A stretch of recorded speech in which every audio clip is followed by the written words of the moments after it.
beaucoup. On va aujourd'hui parler gestion des compétences. On va parler sur le volet humain de la performance. Donc quand on va parler du sujet humain, c'est surtout parler de savoir-faire qui est la vraie valeur ajoutée pour les industriels, de parler gestion des compétences, transformation des métiers. Donc là on est dans un contexte particulier. Dans ce salon, on va parler de transformation, d'industrie 4.0, de nouvelles solutions. On voit qu'il y a le village start-up avec des solutions un peu innovantes, qui fait qu'on est dans un contexte de transformation. On va subir une transformation également des métiers. Donc c'est un peu poser un peu le contexte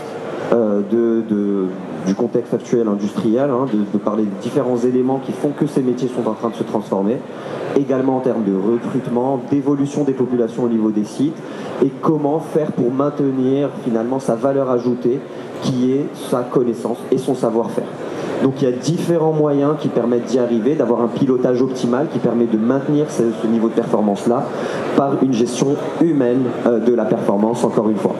Donc pour commencer, je le disais juste avant, on est dans un contexte de transformation, on parle d'industrie 4.0, qui fait qu'aujourd'hui on est en train d'aller vers des nouveaux métiers. Ces nouveaux métiers amènent plusieurs promesses, des promesses notamment en termes de gains de revenus, de compétitivité, le fait de rendre son activité également durable, en termes de performance ou de continuité d'exister sur le marché, mais également induit des nouveaux métiers. La transformation des métiers aujourd'hui, elle est palpable au niveau des sites.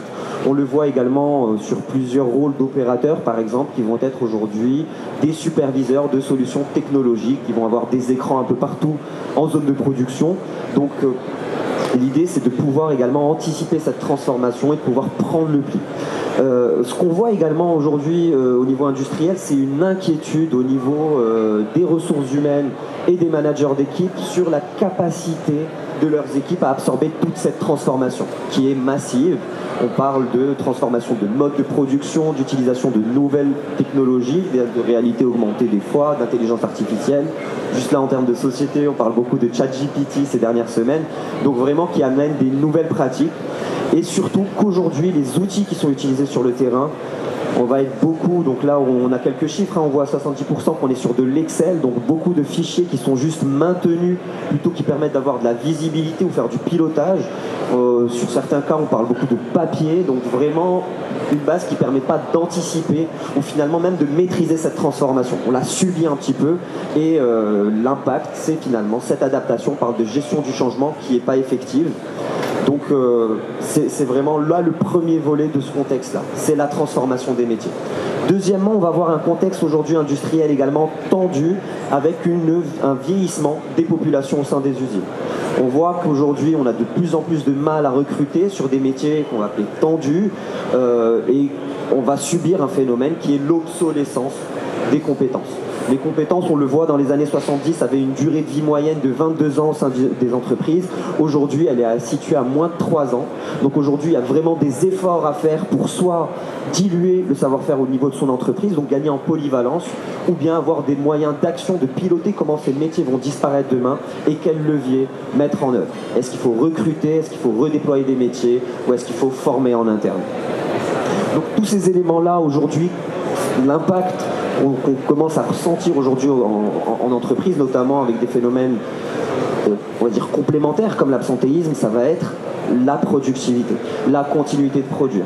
Dès qu'on va se retrouver face à une crise, on l'a subi de plein fouet pendant la crise sanitaire de la Covid avec des limites d'accès au site, si on n'a pas une visibilité sur les connaissances qu'on a et la polyvalence qu'on a, on ne peut pas gérer ces ressources de manière optimale. Et finalement, c'est justement de la productivité en moins, de la compétitivité également. Également dans ce contexte-là de turnover, l'idée c'est également d'être dans une approche, on va dire, où on est proche de ses collaborateurs, où on les connaît mieux et qu'on tient ses engagements. Dans beaucoup de situations, on va avoir des cas où on va promettre des formations aux collaborateurs mais qui vont passer un peu sous le tapis. Et l'idée c'est également d'avoir des rappels qui nous permettent en tout temps de savoir si on tient ses engagements vis-à-vis de son collaborateur et finalement de garantir son engagement envers votre entreprise, qui va in fine réduire ce taux de turnover et donc permettre d'avoir une activité encore une fois durable. On va beaucoup parler de durabilité parce que c'est le sujet du moment. Pour ces éléments-là, on va avoir plusieurs leviers qui vont permettre différentes étapes pour maîtriser des bonnes pratiques, pour maîtriser son savoir-faire. Donc le premier, c'est vraiment d'avoir une gestion claire de la polyvalence. Cette gestion passe par plusieurs éléments. Le premier élément, c'est de formaliser son savoir-faire.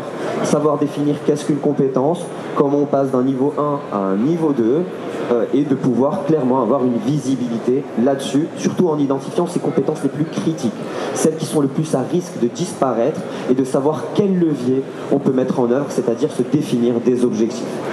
Pour mettre en œuvre ces objectifs, on va passer par un volet clair qui est celui de la formation.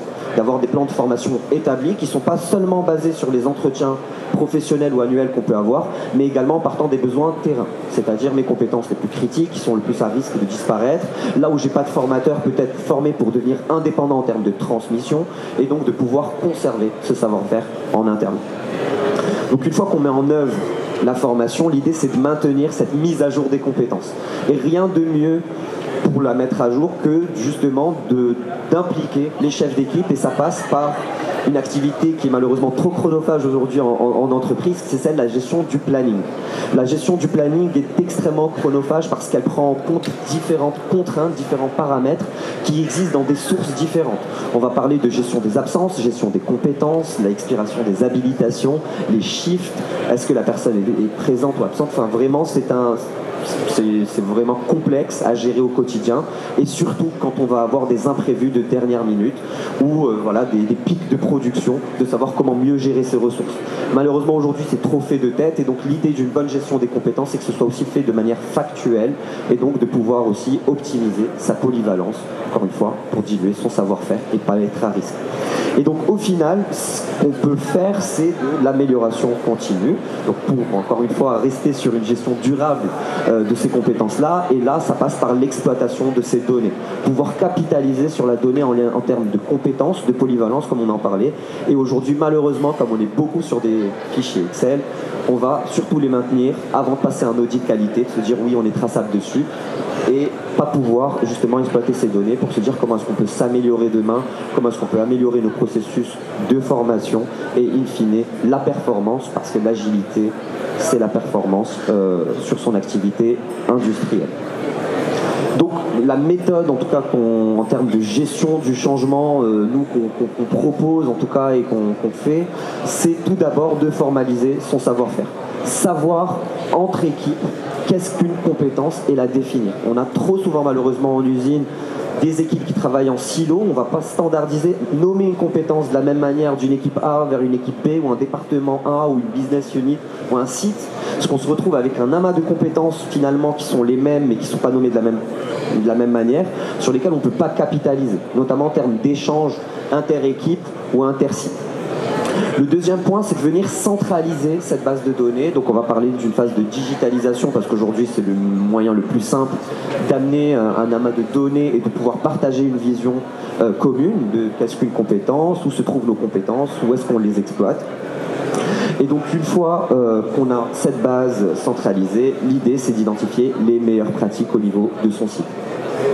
Les meilleures pratiques en termes de formation, en termes de polyvalence, en termes d'affectation, et de pouvoir capitaliser dessus pour que ça devienne les nouveaux standards.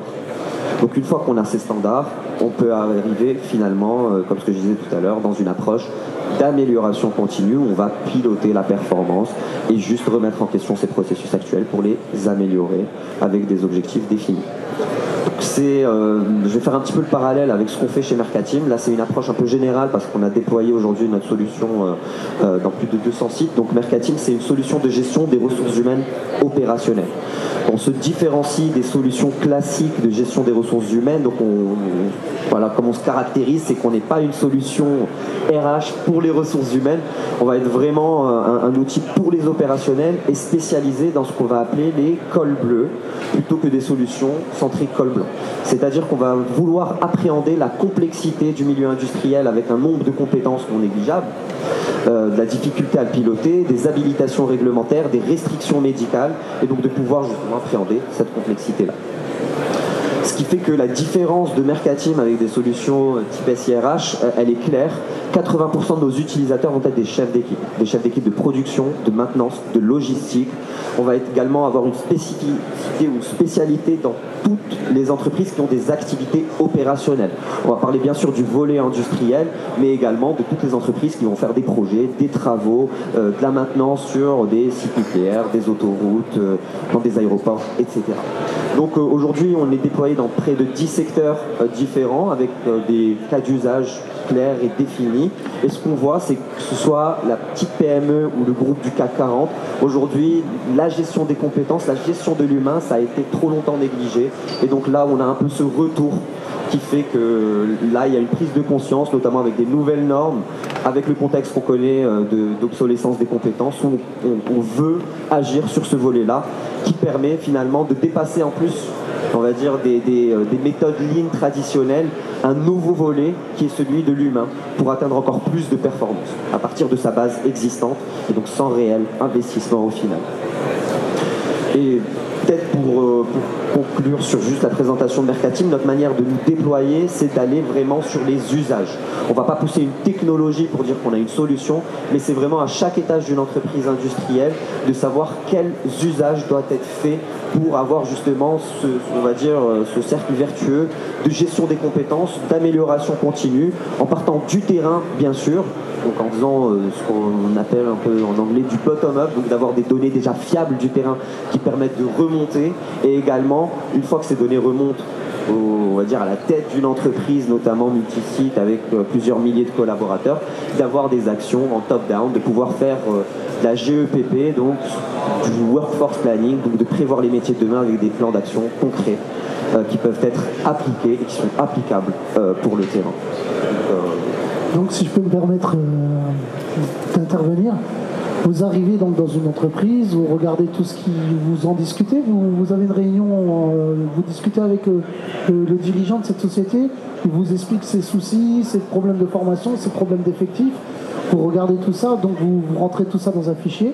Après on peut, par exemple, je donne un exemple concret, gérer un stock, savoir ce qui sort du stock, savoir après les équipes à mettre en place, savoir la compétence de chacun, comment développer, c'est ça en gros, vous êtes vraiment une aide aux dirigeants. On est une aide aux dirigeants et on va arriver du terrain, c'est-à-dire c'est vraiment essayer de comprendre comment fonctionnent les entreprises, sachant qu'en fonction du secteur industriel dans lequel vont être nos clients, ils ne vont pas avoir les mêmes contraintes. Quand on est dans de la pharma, on a des audits très forts, type FDA, dans l'aéronautique, on va avoir aussi des audits très forts et donc une vraie, on va dire un vrai suivi ou une traçabilité requise de ces actions. Donc c'est vraiment de comprendre chaque finalement client, comment est-ce qu'il fonctionne, quels sont les systèmes qu'il utilise déjà, donc quel est son écosystème, on va dire IT déjà mis en place, et vraiment de comprendre quelles sont les actions de chaque, finalement quand je vous montre la pyramide, de chaque utilisateur. Comment est-ce qu'aujourd'hui les ressources humaines gèrent la formation, qui prend quelles décisions, comment sont gérés les audits, quel type d'audit on a, et à partir de là on arrive un peu à mapper, à cartographier le mode de fonctionnement et comment arriver finalement à un processus qui est optimal. Donc l'idée c'est pas de bouleverser les pratiques, mais c'est vraiment d'amener de la traçabilité et de la régularité dans les actions de chacun. Donc on va vraiment les accompagner là-dessus. Super. Est-ce que quelqu'un aurait une question à poser dans l'assistance? Non? Votre stand se situe où? Alors on est tout devant, à l'entrée. On est à l'entrée, donc dès que vous arrivez au salon, d'accord. Exactement, vous n'allez pas nous rater. Voilà, donc à l'entrée, vous pouvez aller poser toutes les questions si vous avez des questions plus personnelles à leur poser. Moi, je vous remercie de votre intervention. Merci beaucoup. Merci beaucoup. Merci. Et je vous souhaite une bonne journée.